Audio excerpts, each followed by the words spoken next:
Hey everyone, Bipolar Dude here. Today, I'm going to be talking about um my first manic episode. Well, the beginning of it, because my first manic episode was very long.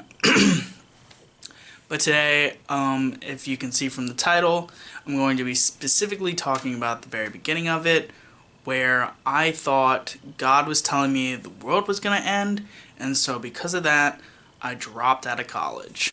Here we go. So, if you remember my last story time, I was talking about derealization. So that's basically what I was going through for a good month or two. Then, during college, and that was like the later end of my first semester at college. So I went into winter break still in derealization. Still in derealization a bit. And right after derealization, in my winter break, started the beginning of my mania. And I think what a big cause of it was I met this girl, and you know, we talked a lot and everything, and we started getting really close. And eventually, by the end of that Christmas break, we became boyfriend and girlfriend ish, or at least we were talking like heavily. You know, by the end of that winter break, we had sex, basically. So now I'm coming out of derealization, and I feel like I'm out of that, and I'm going back to college, and I'm kind of like on an upward because I just met this girl and she's cool, and I feel like life is going good. So I get back to college, and during my first class, it's like a nonfiction writing class. During that time, I'm still smoking a lot of weed. And at one point, me and my good friend from college, who kind of, you know, actually got into like the crazy shenanigans that I like to get into, and so we were kind of like pretty wild. So we kind of got along in that way. Anyway, he got me in this car with some people, and I did dabs for the first time. And I got so fucking high that I just laid him, like, I ended up getting to my bed. Like, I was freaking out trying to get back home because I didn't know how it was going to happen. I was, like, super paranoid and everything. And I was like, dude, I'm fucking, cops are going to find me. It's going to be crazy. And I ended up just getting into my bed. I was just shaking, just like, yo, dude, like, just like, I couldn't handle how high I was. I was fucking skyrocketed high. Alright, I woke up from that, and so the next day there was class. The teacher started talking about ethos, pathos, and logos. And it's not like it's the first time I heard that, but when we were talking about it in class, my mind was just like, because at this point I'm pretty sure, I'm starting to get pretty manic. And so my mind, like, I feel like I'm 10 steps ahead of the teacher while she's teaching this subject, because as soon as she says something, like, I'm like thinking about it, and like 10 minutes later or whatever, like 15 minutes later, she'll say something that I was already thinking about, and I was just like light years ahead, and I was just like, whoa, like, yo, and then started thinking about it, and then I started like thinking about everything in threes.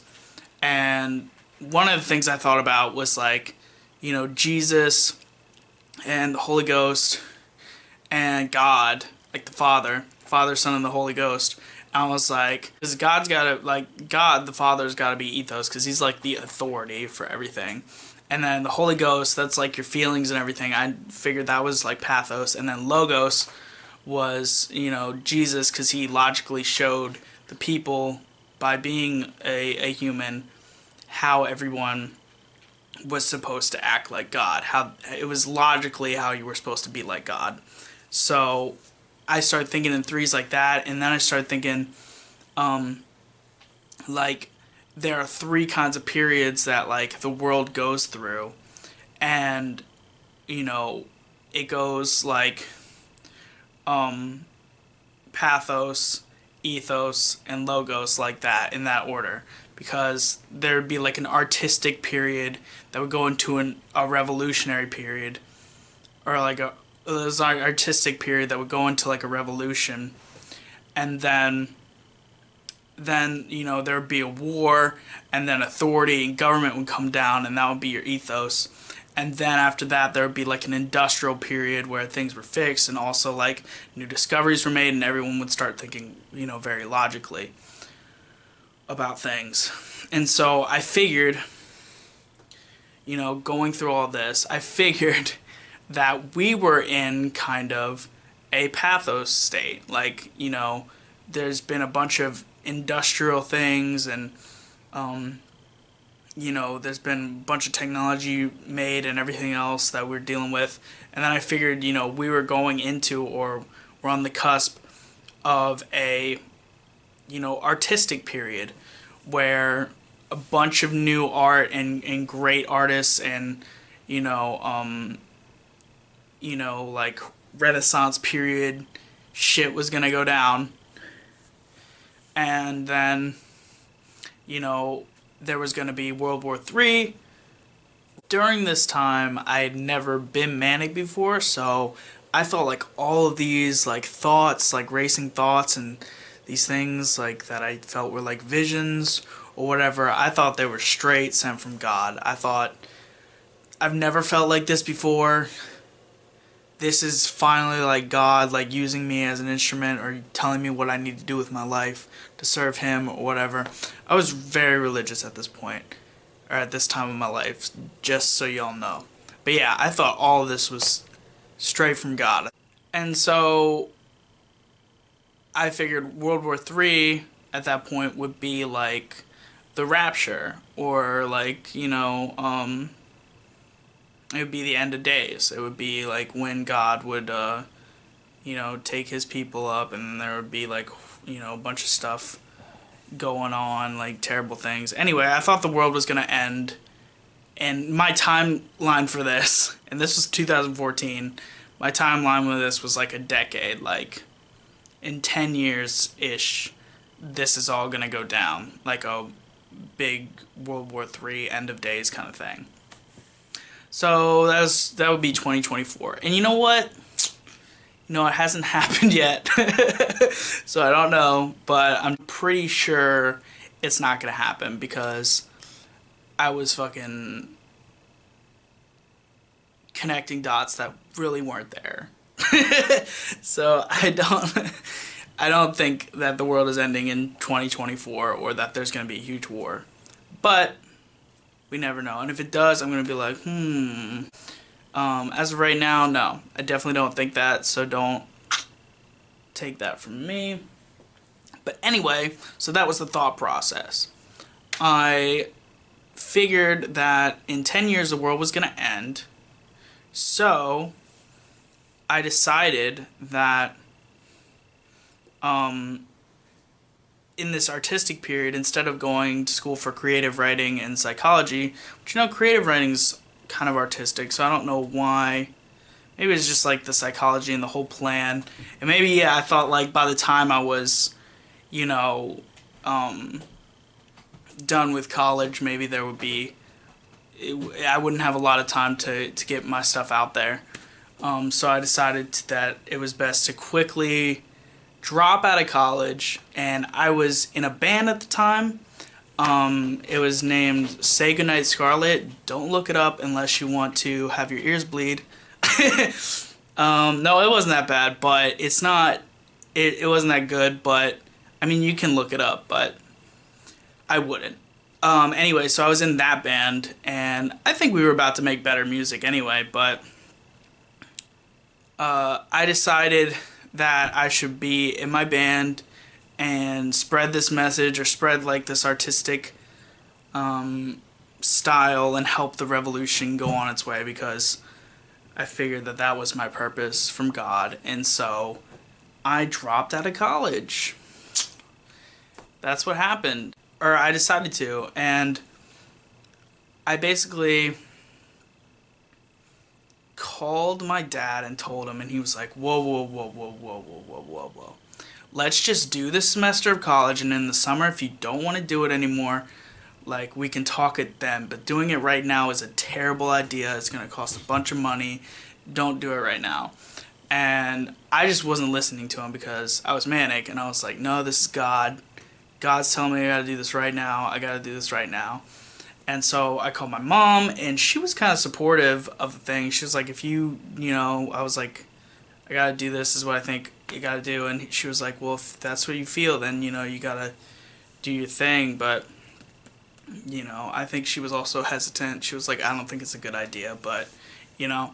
Um, but then my grandma called me, and she was crying, and I was like, look, grandma, this is God, like, this is what he wants from me. And she started crying. She's like, God doesn't ask for this. God doesn't do things like this. And I was like, I don't know, man. I think he does. He's asked people to do crazier shit than this. If you read the Bible, I mean, so anyway, I ended up, deciding to drop out of college. And the whole time there was like a bunch of steps. Like the whole process was like took like 3 hours. And I remember every time they were just like, are you sure you want to do this? Like it was a long, treacherous thing.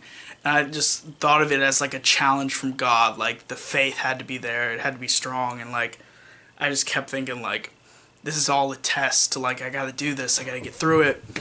And so I did it. I ended up dropping out of college, and I ended up getting my drummer, my bandmate at the time, to pick me up, and my girlfriend was there, too, to pick me up and take me back to my hometown, and I was gonna live with my drummer. So, yeah, that's basically how I dropped out of college, because I thought God was telling me the world was gonna end. And shortly after, I ended up, losing my girlfriend because she thought I was trying to break up with her, and then she just, like, broke it off. And that night, had sex with my best friend, so that was really awesome. Um, and that made me go crazy for a little bit, more than I was at the time. So, yeah, no, that made me go, normally I can handle shit like that, but I was manic, and she like cut me off, so that like made me go even more crazy.